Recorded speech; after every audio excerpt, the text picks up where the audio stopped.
आज हम सभी एशिया महादेश के बारे में जानेंगे। विश्व में कितने महादेश हैं? 7 7 है ना। विश्व में कितने महादेश हैं? 7 और महासागर कितने हैं?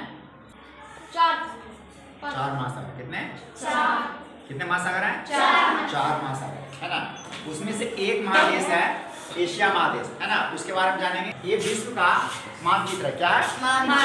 मानचित्र है जो सही पैमाने पे और एक स्केल पे होता है ना। चित्र में कोई स्केल नहीं होता, लेकिन ये स्केल पे बनाया गया होता है जिसकी दूरी यहाँ दर्शाया रहता है कि कितनी दूरी पर। देखो यहाँ पे लिखा है 1 सेंटीमीटर है ना, 970 किलोमीटर के बराबर है लगभग। कितना? 1 सेंटीमीटर कितना है? 970 किलोमीटर। यानी कि 1 सेंटीमीटर की दूरी यहाँ पे रियल में पृथ्वी पर 970 किलोमीटर की दूरी है ना। उससे हम पूरे पृथ्वी पर दो जगह की दूरी कितना है, यहीं से हम लोग पता कर सकते हैं। अब कुछ दूरी मैप में भी दिया रहता है, किसी किसी मैप में वहाँ दिया हुआ है। देखो बिहार वाले मैप पे जो कोलम दिया हुआ है ना, वो 2 शहरों की दूरी दिखाया गया है। यहाँ भी देखो ये दूरी दिखाया गया है कि 2 शहर की दूरी कहाँ है। मुंबई और इधर से हम लोग देखें, इधर भी मुंबई है ना। पटना की दूरी कितनी होगी? तो मुंबई और पटना की दूरी जहाँ पे दोनों मिलेंगे वो उसकी दूरी हो जाए। अब यहाँ पे देखो विश्व के 4 महासागर है। कितने महासागर है? 4। ऊपर में कौन सा महासागर है? आर्कटिक महासागर। कौन सा है? आर्कटिक महासागर। ऊपर का जो महासागर है ना, ये उत्तरी ध्रुव है यहाँ पे, और ये महासागर है आर्कटिक महासागर। दक्षिण में कौन सा महासागर है? दक्षिणी महासागर है, दक्षिणी महासागर है ना। ये अलग से नहीं है, ये आर्कटिक महासागर हो गया, यहाँ पे हो गया प्रशांत महासागर। कौन सा हो गया? यहाँ पे हिंद महासागर हो गया। कौन सा? और यहाँ पे अटलांटिक महासागर है ना, इसको कहते हैं अटलांटिक महासागर। ये इस आकार का है। कौन सा आकार का? अटलांटिक महासागर है। इसको 2 भाग में, उत्तरी अंध महासागर, दक्षिणी अंध महासागर। अटलांटिक महासागर को अंध महासागर भी कहते हैं। क्या कहते हैं?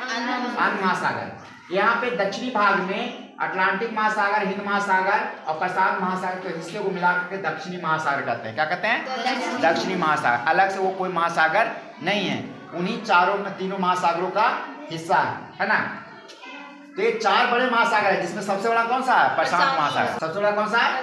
प्रशांत महासागर है। अब इसमें विश्व में 7 बड़े महाद्वीप हैं। कितने हैं? 7 हैं। उसमें एक हो गया कौन सा? एशिया। अफ्रीका, ये देखो उत्तरी अमेरिका, दक्षिण अमेरिका, यूरोप, ऑस्ट्रेलिया, अंटार्कटिका। ये 7 महाद्वीप हो गए। उसी में से एक महाद्वीप है एशिया। एशिया के बारे में आज हम लोग जानेंगे कि एशिया महादेश का क्या स्थिति है पूरे विश्व में, है ना। तो हम लोग किस महादेश में रहते हैं? एशिया महादेश में रहते हैं। सब लोग बोले एशिया विश्व का सबसे बड़ा महादेश है, क्षेत्रफल में भी और जनसंख्या में। अभी विश्व की आबादी लगभग 7 अरब से अधिक है। कितनी है? 7 अरब से अधिक है। और हमारा देश और चाइना का आबादी मिला के ही 2.5 अरब हो जाता है। कितना हो जाता है? 2.5 अरब हो जाता है ना। 7 अरब 8 मिनट के आसपास सब पहुंच गया है ना।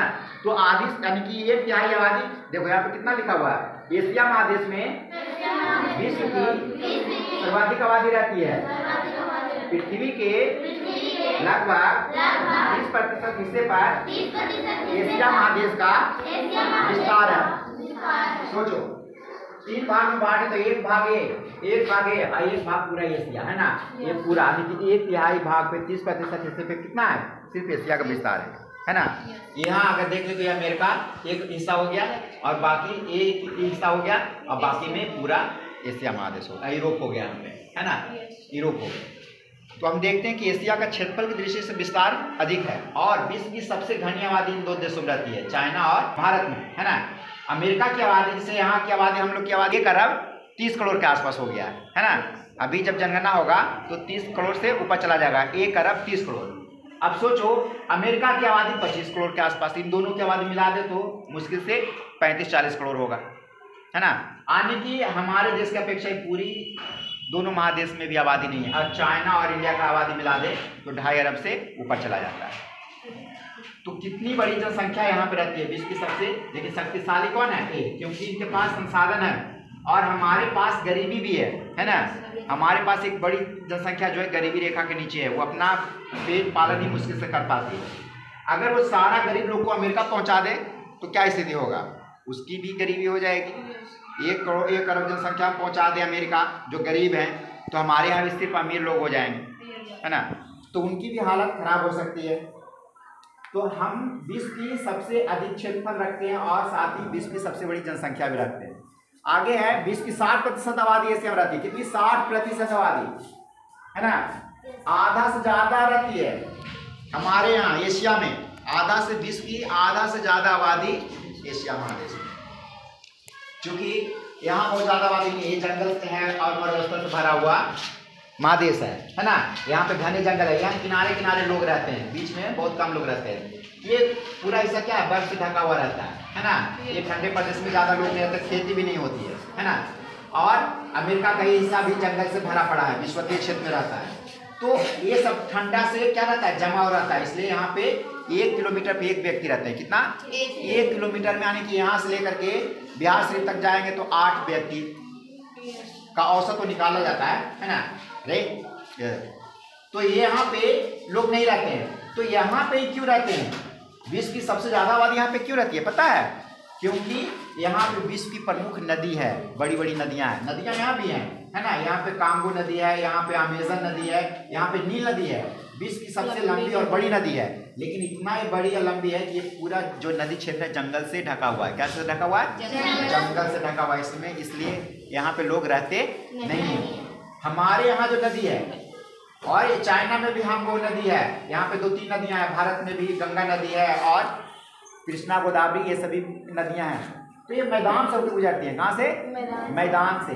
और इस कारण मैदान में, खेतों में फसल होता है और उस फसल पे विश्व की सबसे अधिक जनसंख्या निर्भर करती है। तो हमारा देश वाकई में पूरे विश्व में अनोखा है ना। जितना अनोखा हमारा देश है उतना अनोखा और कोई देश नहीं है। यहाँ हमारे यहाँ जनसंख्या भी है, क्षेत्रफल भी है, गंगा नदी जैसी पवित्र नदी भी है। क्यों पवित्र है? क्योंकि उनकी नदी में बर्फ से निकलती है, मीठे पानी का नदी है और उसमें कीड़े नहीं लगते, है ना। गंगा नदी में कीड़े नहीं लगते। और गंगा नदी इस पूरे क्षेत्र को सिंचाई द्वारा सींचती है नहरों से। और पूरे क्षेत्र में जो जितनी सिंचाई होती है, ये नदी का पानी आता है, गंगा नदी के सहायक नदियों का, और उससे जो उत्पादन होता है उसको खा करके इतनी सारी जनसंख्या यहाँ रहती है। तो गंगा हमारी क्या हो गई? माता है ना। गंगा नदी अपनी कोख से, अपने तल से मिट्टी लाती है और मिट्टी पूरे मैदान में बिछाती है। फिर उसमें हम फसल लगाते हैं, उसको सींचती है। सोचो तो कितना काम करती है। ऐसे ही पवित्र नहीं मानी जाती, वो हमें अन्न देती है, इतनी बड़ी जनसंख्या का पालन पोषण करती है। हम लोग सोचते हैं कि हमारे माता पिता हमारा पालन पोषण करते हैं, लेकिन हमारा पालन पोषण करने वाले सूर्य हैं, ये पृथ्वी, वो नदी, है ना। सब लोग मिल करके हमारा पालन पोषण करते हैं। इसलिए सभी क्या है? पूजनीय है ना। वो एक नदी नहीं है, अगर वो रौद्र रूप पे आ जाए तो तबाही मचा सकती है, कितने लोगों की जान चली जाती है। और अगर वो आपके ऊपर आशीर्वाद बरसा दे तो खुशियों से घर भर जाए, है ना। तो कोई भी चीज़ हमारे लिए क्या है? एक पूजनीय है। हम भी उसी प्रकृति के देन है, जिस प्रकृति के सारे वस्तुएं देन है, यानी कि जैविक और अजैविक घटक सारे प्रकृति के ही देन है। अब हम लोग चौहद्दी देखेंगे कि एशिया महाद्वीप की चौहद्दी क्या है। सब लोग बोलेंगे एशिया महाद्वीप की चौहद्दी है। उत्तर में आर्कटिक महासागर, दक्षिण में हिंद महासागर, पश्चिम में यूरोप और अफ्रीका, पूरब में प्रशांत महासागर। एशिया महादेश है। एशिया के ये देखो, एशिया महादेश यहाँ तक देखो, ये पूरा एशिया है ना। तो एशिया के दक्षिण में हिंद महासागर, कौन सा है? हिंद महासागर। उत्तर में आर्कटिक महासागर, कौन सा? आर्कटिक में हिंद महासागर। अब इसके पश्चिम इधर हो गया, तो एशिया यहाँ तक आ गया। ये सब एशिया, ये तो चला गया अफ्रीका में चला गया, है ना। एशिया के द्वीप यहाँ तक है, ये सब एशिया में है। तो एशिया के पश्चिम में अफ्रीका महादेश, कौन सा है? और यहाँ पे यूरोप है, कौन सा है? यूरोप है पश्चिम में। और इसके पूरब में, है ना, प्रशांत महासागर, कौन सा है? यहाँ से लेकर के यहाँ तक प्रशांत महासागर है। ये सारा एशिया में। तो हमें अपनी लोकेशन तो पता होनी चाहिए कि पृथ्वी पे हमारी लोकेशन क्या है, हम किस महादेश में रहते हैं, किस महादेश के किस देश में रहते हैं, किस देश के किस राज्य में रहते हैं, किस डिस्ट्रिक्ट में रहते हैं, कहाँ गांव में रहते हैं, है ना। हम अपने मैप पे अपनी जगह ढूंढ सकते हैं कि इस ब्रह्मांड में हमारा जगह कहाँ पे है, हमारा विद्यालय कहाँ पे, हम लोग यहाँ से कहाँ कहाँ जाते हैं। ये सारा मैप की हमें जानकारी होनी चाहिए, है ना। ये एग्ज़ाम में नंबर बढ़ाने के लिए नहीं है। हम अपनी जीवन को, कोई घटना मान लीजिए भूकंप आया, कहीं भी बोलते हैं कि हाँ तुर्की में भूकंप आ गया। तो तुर्की कहाँ है, इसमें हमें पता होना चाहिए कि कहाँ है। तो देखो यहाँ पे तुर्की है ना, हमसे कितनी थोड़ी दूर पे है तुर्की। तो यहाँ पे भूकंप आने पता है क्या कारण है, यहाँ पे जो है ना ये दोनों महाद्वीप आपस में मिल रहे हैं। क्या कर रहे हैं, मिल रहे हैं। तो ये ज्वाइंट पे है और ये पूरे क्षेत्र में भूकंप आता है, बहुत भयंकर भूकंप आता है ना। ये विनाशकारी प्लेट पे स्थित है, इसलिए यहाँ पे भूकंप आते हैं बड़े तेज, है ना। और वहाँ पे भूकंप आने के चांसेस ज्यादा रहते हैं। ये दोनों प्लेट जो है आपस में क्या हो रही है, टकरा रही है। और ये देखो ये दोनों प्लेट आपस में क्या हो रही है, नहीं लग रहा है कि आपस में मिला हुआ था पहले, ये अलग जा रहे हैं। तो यहाँ पे उतने भयंकर भूकंप नहीं आते हैं। ये विनाशकारी प्लेट यहाँ पे है। जापान में सबसे अधिक भूकंप के झटके महसूस होते हैं, है ना। तो इस तरह से एशिया महादेश हमारे लिए काफी महत्वपूर्ण है जनसंख्या और क्षेत्रफल की दृष्टि से। और यहाँ पे लोगों की जो इतनी आबादी है उसके लिए भौगोलिक जो क्षेत्र है वो जिम्मेदार है, प्राकृतिक जो स्वरूप है वो जिम्मेदार है।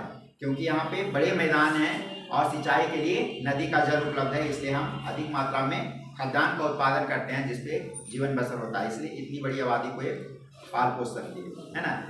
तो एशिया महादेश विश्व में अपना महत्वपूर्ण स्थान रखता है। इसके प्रमुख देश हैं, बोलो एशिया महादेश के प्रमुख देश हैं रूस, चीन, भारत और जापान। ये महत्वपूर्ण देश।